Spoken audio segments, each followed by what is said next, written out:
Hey y'all, we're about to start Real Women Real Talk in a little bit. Give me some time for my other coaches to get on here, okay? But while we waiting for them, y'all see my afro? Look at this shit. That shit is amazing. Hi, Mrs. Pray and Grow Rich. How are you, honey? Let me wave at you. You gonna like what we're talking about today. Hello, Eric Wilson. How are you, honey? Give me a few seconds. Everybody else is joining on, okay? But y'all let me know. Like, say something about my afro if y'all like my afro. And if y'all don't, I don't give a fuck. But, like, I'm loving it. Like, look at this shit. Look, Kamaria, I was just thinking about you, honey. Let me tell you something. When I saw you the other day and you were all natural and you were seeing me at your most vulnerable state, let me tell you something. Just in case nobody ever told you, that shit is beautiful. That shit is absolutely beautiful. And that is what makes a person attracted to women's energy, is when they can be proud and they can be confident in their most natural state. And I see that you have that, honey. I see that you have that. And you're right. Yep, I don't give a fuck. You absolutely right about that, okay? Let me get my other... Hi, Tanisha. Took your ass long enough to join? Shit. Go ahead and send that request so I can let you come on in.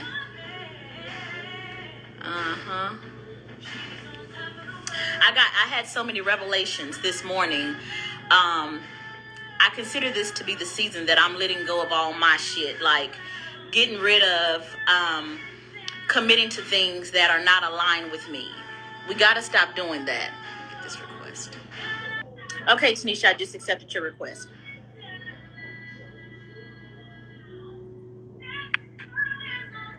Hey, honey. Hey, gorgeous. Okay. Hi, Sunshine. You coming on with us, honey? You said you cut off all your hair. I wasn't feeling all that juju. Listen, every time I have a major breakup, every time I have a dream that doesn't show up or doesn't manifest the way that I intended to manifest, I always cut off my hair. So since 2011, I have not had any hair. I've been bald head than a motherfucker since 2011. I kid you not. Bald head and beautiful, because I needed to learn as a woman what it meant to grow my own fruit.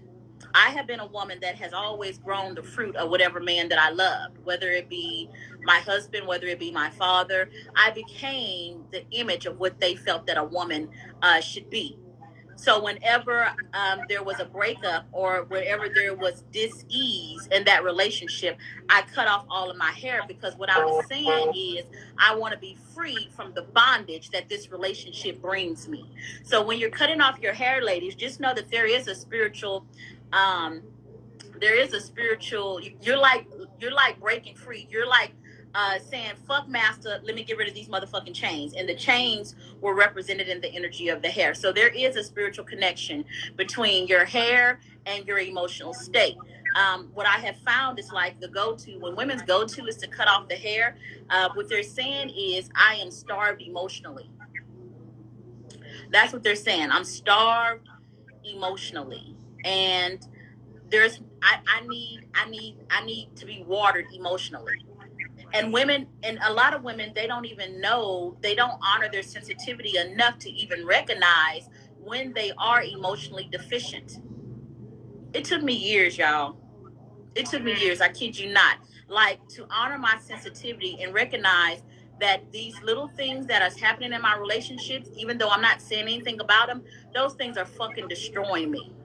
I wanted to keep the relationship so bad. Like, I felt like I would be a failure if I did not keep those relationships. And I was like, when we do these things, that is what I recognize as sin. Or some people may not say sin. They might say, you're not aligned. You're not aligned with your most authentic version of yourself. And in relationships, especially those personal relationships, we have to make sure that those are our most aligned relationships. If those are not our most aligned relationships, those are also the relationships that's going to bring about spiritual death and spiritual bondage. And we gotta, like the women on this call right here, we've all experienced marriage and bondage in marriage, haven't we? Absolutely. Everyone, we've all been married up on this call, okay? We're not new to this game. We old to this motherfucking game. Bought the t-shirt. We done did that shit, okay? And we all had our very valid reasons for committing. I know I did. They were all good, but they were sinful. They were unaligned. They were not the best productive decision for me to love myself. And then I had the audacity to try to glue them together with children. That was a motherfucking mistake. That was a mistake. But I did it. I did it. And as a woman, like real talk, it's now time to take accountability. The reason why we're not manifesting what we want in our relationships is because we're not first acknowledging what it is that we really need. We're wanting the image without, and the intention is ass backwards. If you want the image to come out right, the intention has to start right. Let me be real with you. Here's me taking accountability. Men always holler about women don't take accountability. Ha ha. Here's a woman that does. I married my husband because he fit the image of what a good man should be, and I was having sex with him, and I wanted, and it was all right. Nah, not it was all right that first time. The rest of the time was trash. But I married him because yeah. But see, I can't even be mad at him because he paid me back. I was being fake. I was being fake, marrying him because of my fake ass image that wasn't even who I was. And he tortured me for that fucking unwise intention. Women have to pay back their karma in relationships when they manifest relationships that are not aligned with who they authentically are. Ladies, you tired of getting paying for your sin in those relationships? I know I am. I was like dead ass tired. Tired. And I was showing up tired of producing children through relationships that were out of alignment. And because they were out of alignment, why was my heart getting broken? They could never stay together. They could never stay together. So that is why I tell my students, listen, if you know that you can't love this person as the authentic version of you, it is better to let them go. Because your word is your bond. Your words are the things that bond parts of you together. They are the things that make you you. And when you speak vows out of your mouth to somebody that is not you, that is unaligned with you, then you're saying, I am choosing to become a different version of myself, one that I can't love in order to be with this person. You are saying, I am choosing to be a bond servant to this person. I hope that's making spirit. Am I, Tanisha, you gotta help me because Tanisha, sometimes I be speaking 70 and shit. No, and you be like, that makes perfect fucking sense because when I think about divorce and how I don't care where it was always your fault. It's always the woman's fault for the divorce. Or you can't keep a man together, or something was wrong or lacking in you. You know, it was never, oh, he did. It didn't even matter that he cheated. It didn't matter what the fuck he did because the whole keeping that broken thing together was your charge. It was your assignment. What do you mean it was your assignment, Tanisha? What do you mean? It the woman's assignment. You know, the woman's supposed to do that. Even though it was the man who's supposed to find the wife, it's still your fault when it didn't work. At least that's that made my stomach hurt. Say that again. It's still my fault. Say that again. That is exactly how it felt in the church. It was, what's wrong with you? Why are you single? Are you defective? Sanctify wife, sanctify her husband. You can't keep a man? Ooh. Can I? Okay, so here's the thing. They kind of right. But let me explain this shit. Okay? They kind of right, okay? Let me tell you why they kind of sort of right, okay? All things begin in feminine energy. All things. And the relationship, the intention of a relationship begins in feminine energy. So a woman has to know what is her intention, her authentic intention for a man. And then she has to be patient. And when that man shows up, she has to say, this was my intention and this is the manifestation. So I'm going to bond myself to this person, right? But when she doesn't take her time and the first person that comes along and she's like, that's what I want, and it's not in line with her authentic attention, it is her fault. but not in the sense of because these men is coming out here with feminine intentions too. It ain't just us. It's not just us. So a man has an intention in his feminine energy as well, and his intention could be, you know what? I understand that I can be the best version of me when I have a woman loving me. That so a man has to say, hey, I want this woman because this is the woman that makes me the best version of myself. When he comes in with, hey, this is the woman that I got pregnant, seeing, boop, boop, nope, nope, nope.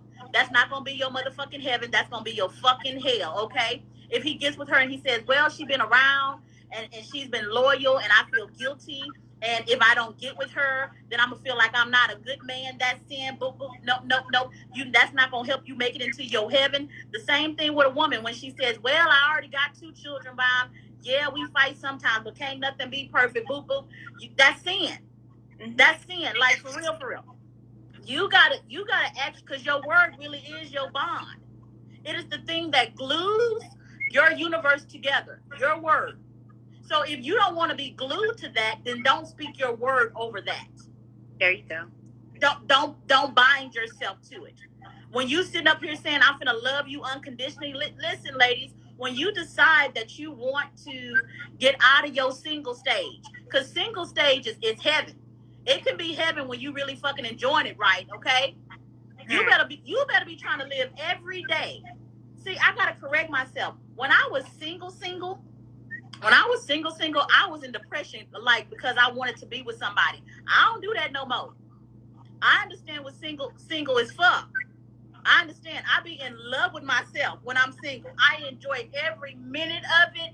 And like, as I am enjoying myself, I'm bringing out the attraction of bringing my authentic manifestation. Because I want you to be attracted to me because I enjoy myself. That's going to attract the right thing. But if I am sitting around waiting and being all depressed and somebody shows up, how the fuck is that going to be a good manifestation for me? So, is this siren freedom? He says, need a new church. Everyone has to do the work. I agree. Listen, Siren, the church begins at home. It really does. Like, when people have to go, listen, the church is supposed to represent the temple of a living, breathing God. I'm a temple now. I'm a living, breathing God now. This is my temple. This is my home. I got to make sure that I am one with me. Because if I am not one with me, I'm going to put intentions out that are double-minded. And when I put intentions out that are double-minded, you better believe that there's always going to be some weeds in my damn crop. Every single time. This is the piece that women have to be accountable for, or feminine energy. Let's stop saying women, because you know what? Men have feminine energy too. So let's stop saying women. Let me wave at this person right here. What did you say, Sunshine? I was vowing to love him and I didn't even know how to love myself. Yes, listen, you cannot. When you all depressed and you all miserable in single stage, that's the stage where you're supposed to be living your best life and loving you. You are supposed to learn what's your recipe for you? How do you make yourself function during that time? And most people never use that phase for what they're really supposed to be using it for. They never use it for that. And it has to stop. It has to stop. Yes. Now, what were you saying about Sunshine that you didn't? What were you saying? Yeah, the foundation of a relationship. You can't get into something with somebody saying, "Oh, I'm gonna love you," and you haven't even done the work to figure out how to love yourself. Like, you out of order. Your relationship is destined to be jacked up because it's not built on a foundation of first self-love that you give to yourself. How can you love a man? How can you love your children? How can you love anybody else if you haven't learned how to love God? Oh, I like that. So Mrs. Pray and Grow Roots is saying this is an individual thing. Everything is an individual thing, but there is an algorithm. There's an algorithm, and the algorithm always begins with me. It always begins with you. It always begins with the inside and the internal. You got to make sure that your house is in order. You have to make sure your house is in order before you have the audacity to try to build a house with somebody else. You got to make sure that you know how to make your spirit grow and evolve by yourself. And that's what a lot of women, they don't take accountability for, because they have a limiting belief. Ooh, y'all gonna be mad at me, but they have a limiting belief that the man is supposed to be their covering and be their head, and they don't have to fucking think for themselves, and they don't have to grow for themselves, because they just need to sit on their ass and wait around for some man to spiritually lead them. And that's bullshit. That's what they were taught. I know, but we gotta stop thinking like that. That shit is stupid. We can't teach our honey. This is the thing, like you said, they're gonna be mad because who wants to be corrected when I've been told and I believe that that's the way it's supposed to have been? That's true. Why are we being told that though? Like, let's deal with that. Why are we being told that we need to wait until a man comes around and becomes our head? Why are we being told that? That's a slave mindset. It's control. Are you wait, did you just say that? Because y'all heard what she just, I didn't say it. I'm being nice today. She said that this mindset also comes from the slave mentality. That I can't do anything until my head comes along. But in my entirety, I am whole by myself, just as a man is. He's whole and I am whole. Because God is. What'd you say? With too many women, and I know this from being in the church or being raised in the church, being raised in the South, all of that. Women are not taught to have that type of liberty over their own being, that, just over my own faculties, have control over my whole being. We're not taught that. We've always had somebody else control it. It started in the house. Mm-hmm. Your daddy controlled it. Your mama controlled it. Even when you got grown, it's tell you when to marry, when to have kids, and that you need to, they put shame on you for doing what you wanted to do. Oh, you want to have a kid without being married? you it is what it is. But yeah, we didn't own ourselves. We got to. What does that mean, to own yourself, though? Because that's what everybody needs. Everybody needs to own themselves. And that's where accountability comes in. You cannot consider yourself a god or a goddess. You cannot. You can't even consider yourself motherfucking human until you own your own self. You really cannot. You're enslaved consciousness. Now, there are some people that they like sleeping. And shit, if they're gonna be sleeping, let's give them a peaceful dream. That's all I can say. But me, I don't want to sleep anymore.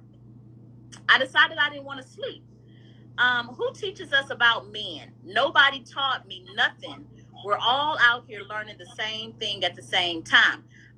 Okay, so you want to know who taught me about men?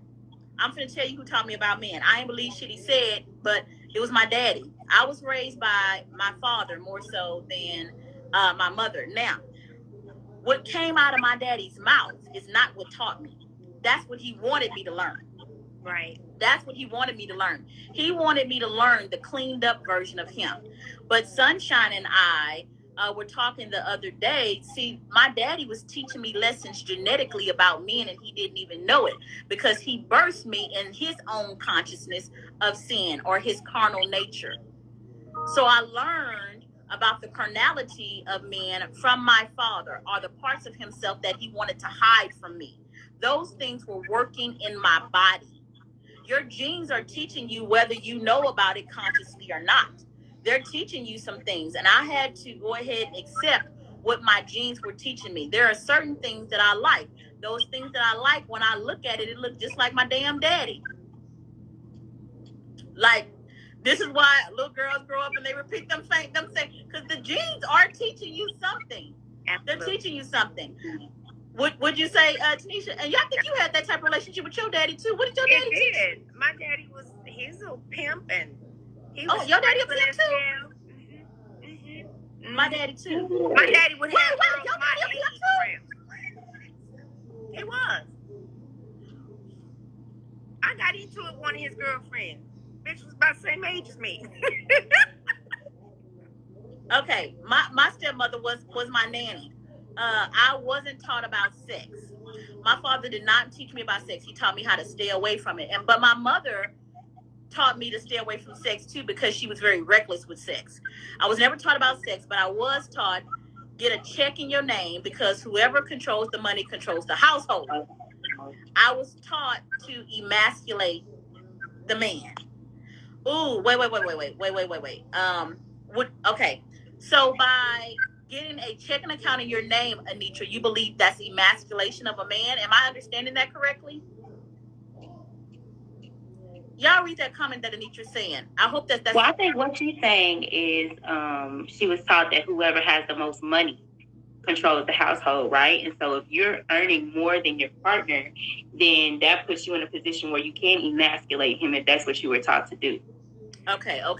But I'll let her expound on it. I wanted to say on what you were saying about your father and learning about men, and your father was who taught you about men even without his word. Is that, you know, our fathers are a representation of our own masculine energy. Men that we attract in our life are a representation of our own masculine energy. So if we want to learn about men, if we want to know about men, if we do the work to know about our own masculine energy and our own self, then we'll know everything that we need to know about the men that we attract into our lives. I love that. I absolutely love how you said that. I wish my daddy in his 3D representation hadn't hated who he was. I wish. That's it. Yeah, I wish he hadn't hated who he was, because if he hadn't hated who he was, not knowing that the knowledge of his consciousness was operating inside my body and telling me, hey, that's what we like, because we love our daddy. I'm a daddy's girl. I fucking love my daddy. I still love my daddy. I think my daddy was the most handsome man I had ever met in my life. My first crush was on my daddy. Now listen, don't make shit weird, okay? But literally, my first crush was on my daddy. And that's most kids. They have. Nah, some girls don't like their daddy. I think my daddy was the shit. I don't know about y'all daddy, but my daddy was the bomb. Yeah, I was a daddy's girl. To this day, I love my daddy. Dead now. Did you love your daddy like that too, Tanisha? No, I knew he was handsome, but I didn't love him like that. No. Oh well, we loved our daddy. I was too busy trying to learn what the shit that he was doing, and he was always about some fucking money. Ooh, you act just like your damn daddy. So I think with me and Adisa, like, we got a reformed version of our fathers, right? We didn't get to see them. My daddy was in their true days. Right then and there. He taught me what not to fucking do. Literally. I got the transformed version of my father. And you guys did too. Listen, but the transformed version of my father, what we fall in love with is the root. And that was the part that I needed him to kind of talk about some more. He didn't really talk about that part at all. I wish he, but with that being said, I didn't really talk about my past version with my children. So let me be accountable for that. I didn't really talk about, like who I was back in the day to my children. That was something that I kind of wanted to sweep under the carpet. But knowing the history of your family is important. It's extremely important, because it's going to help you to understand parts of you that you don't understand. It's going to help you to understand that. Like, it would have been helpful to understand that before my grandmother transformed into what she is now, she was deeply into astrology. It would have helped, because then I could have went to her when I felt that in me, or that calling in me. But because she felt like that part was so sinful in her, and she wasn't being authentic about who she felt she was, she wouldn't talk about it at all. I didn't know what direction to go in at all. Oh my God, that brings up a very powerful point for me. So I've been blessed at my age to still have both my grandparents living. And my grandmother was like, what should I do? I said, tell your story. I said, that would be the most amazing thing. Let us record it, or just let us hear it. Just tell your story every day. Because my other grandmother has been hiding who the hell she was.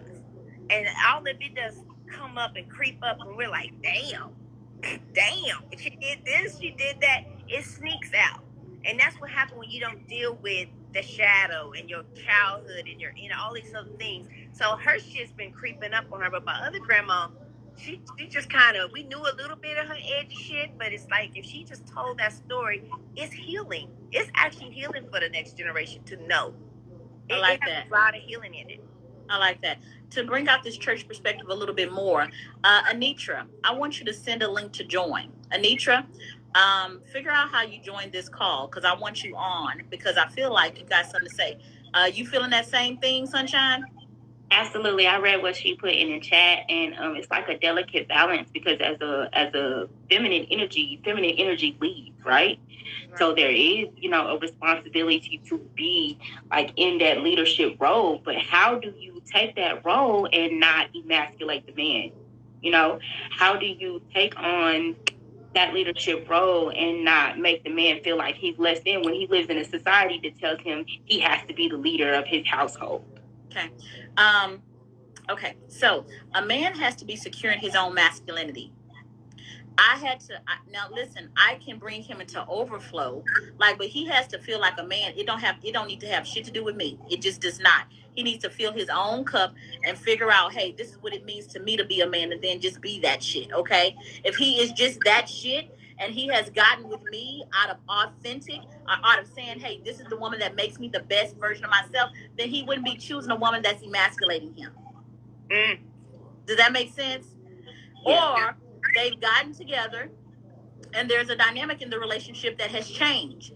The algorithm has changed somewhat, okay? Maybe the woman is taking on more responsibility than she should. I bet you anything, a relationship when it turns sour, I bet you obligation has is in it. And another thing, people pleasing. Instead of them trying to keep their own cups full, they started looking on the outside and saying, hey, this is what our marriage needs to do for everybody else. And when they do that, then it messes up that algorithm, and then the woman ends up, it just fucks up everything. When you first begin a marriage, that is not the time for you to be like getting into everybody else's shit. You and him need to get y'all shit together and bond. Oh my God, y'all need to figure out a way to cement that bond. I wish I had known that. Because when I got married, I got all the family involved, and me and him, we was just trying to be one. How the fuck we gonna try to make other people's one with us when we ain't even one? But then, but we also did that shit backwards. If I had taken my time and slowed down, I would have understood that if by marrying him, I was gonna forever be married to his mama, and she wasn't interested in no evolution at all. And then maybe I would have, chose something different. I would have been able to understand that the way his mama is, that's a non-negotiable for him. I would have been able to understand that. And I would have said, okay, look at how he deals with her. He just tolerates all her bullshit. And because he's doing that with her, then he's going to expect me to do that as well. And I'm not going to be okay doing that. So, no, this is probably going to be a deal breaker. But I didn't do any of that. So, Adisa. Yes. I know none of us did that. And we should have and could have and so forth. But you know what you did. You can't be mad at what you didn't know. Because I'm going to be real with you. I wanted that so bad, that particular person, and for whatever reasons I did, that even if I know, the mama was this way or daddy was that way or something, would you still have tried to get it?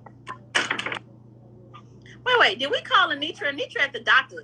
Are you at the doctor, Anitra? No. Where you at, Anitra? Did we interrupt you? I'm relaxing. You what?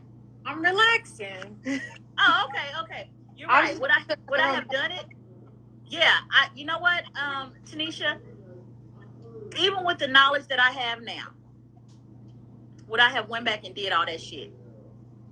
Now, hell, not with the knowledge you have now. Not with the knowledge that you have now. But if there was other things that you know, like this mama, he's a mama's boy or some whatever the hell. You listen. I would still do it because I got my boy. Mm-hmm.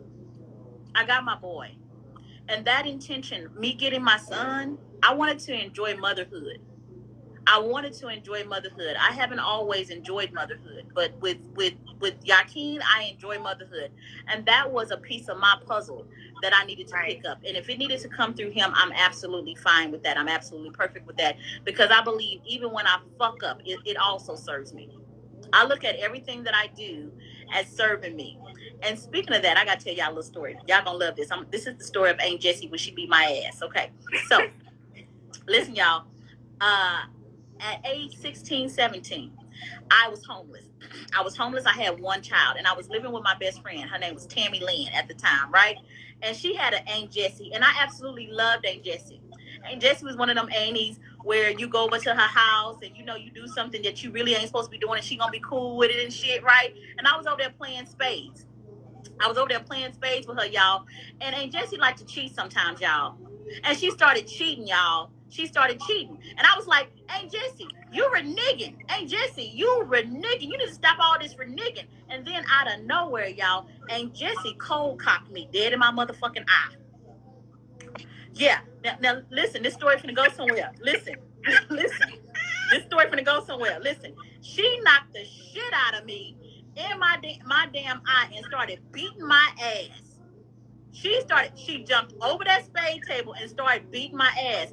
Now, yesterday, this memory came up. This memory came up as I was walking my son to school. Because my son, he's one of those children, he was one of those indigo children like me, and he talks and like he likes to argue because he's really, really brilliant. And when you come in with a lot of spiritual knowledge, when you come in with a lot of feminine energy and you have all that wisdom and you know that you're right, you don't understand age. You don't understand that. And you come in arguing and shit and emasculating grown folks. You come in emasculating grown folks. Now, I didn't know this, but I was one of those children that like to emasculate grown folks. The reason why I'm telling y'all about this is because I want y'all to correlate this with how women emasculate men unknowingly, okay? So, my son was arguing with me about something, going toe to toe with me, and I gave him a look, and I saw him respond in such a way to me that I didn't like. And he said, "Mama, that look you gave me let me know if I kept going, you was gonna hit me." I was like, "Well, hold up now, y'all don't be acting like I be putting my hands on you, little boy. Don't be acting like that." He said, "I didn't say you put your hands on me, but that look you gave me let me know that you was about to hit me. You was about to hit me." And I said, "You know what? Instead of me lying about this shit, let me not lie about this shit." And that's how men be feeling. Like when we be fucking emasculating them, like stop fucking lying. Like stop, don't do that. Don't do that. So I told my son, I said, "Son, listen, you have a lot of wisdom. And women, we have a lot of wisdom. And you know a lot about emotions. You do. But when it comes to this 3D world, this is what men are asking us, women. When it comes to this 3D world and what's out here in these streets, you don't know. I know. So when I am talking to you about this 3D world, you might want to listen to me because this ain't where you reign. You reign in the emotional. So don't emasculate me when I'm trying to serve you in the 3D. Does this make sense what I'm saying? Is it making sense, the correlation? Okay. Yeah. So my son I'm showing him, he was representing the feminine in this story and I was representing the masculine, okay? Right. So this story of Aunt Jessie whooping my ass popped up in my head. And I said, "Oh, Lord, I was mad at this old ass woman for whooping my ass, but now I understand why she beat the fuck out of me." The reason why she beat the fuck out of me is because I was emasculating her in her masculine. First of all, I was living with her sister. See, she was saying this shit while she was whooping my ass, but I was getting my ass whooped, so I wasn't really remembering what she was saying. But I remembered it yesterday, okay? She was saying, "Don't laugh at me. Don't laugh at me." Because now I understand what men be going through, okay? So, like, she was saying, "You living with my sister. You living with my sister. You can't even take care of yourself and your own son. And you still here talking shit to me in my house." That's what she was saying. She's saying, "You don't even know the recipe for providing and taking care of you. You ain't even a woman yet. And you sitting up in my house talking to me like you didn't earn the right to talk to me like that. You have not." Now, I'm not saying what she did was right. I'm not saying that.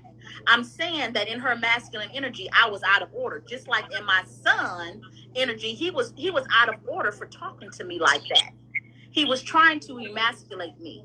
This is how men feel when we talk to them about the 3D world and we haven't even fucking figured out how to take care of ourselves. Does that make sense? It makes perfect sense. Oh man, because like I wasn't for sure if y'all was gonna motherfucking get it. So did you miss the look that Aunt Jessie was giving? What? Did you miss the look? Shit. What look? The warning always come before destruction. She